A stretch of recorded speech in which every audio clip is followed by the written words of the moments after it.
પંચમહાલ જિલ્લાના ગોધરા તાલુકા અને શહેરા તાલુકાના જે યુવાનો ઉચ્ચૈન મહાકાલના દર્શને ગયા હતા ત્યારે તેમને પરત આવતા જે કાર અકસ્માત નડ્યો છે ત્યારે તે અકસ્માતમાં જે 6 યુવાનોનું જે અવસાન થયું છે ત્યારે મને જ્યારે જાણ થઈ છે ત્યારે ખૂબ જ દુઃખની લાગણી અનુભવું છું.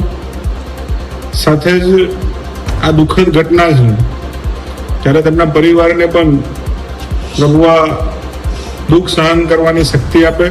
અમારા ગોધરા મત વિસ્તારના 4 ગામોના અને શહેરા મત વિસ્તારના 2 ગામોના ટોટલ 6 વ્યક્તિઓ મહાકાલેશ્વર એટલે કે ઉજ્જૈન ભગવાનના દર્શન કરવા જતા હતા. વળતી વખત પદનાવર અગાડી કોઈ અજાણ્યા વાહને ટક્કર મારી તો 6 યુવાનો જે હતા એ સ્થળ પર જ મૃત્યુ પામ્યા છે. એ જાણીને અમને ખૂબ જ દુઃખ થયું છે.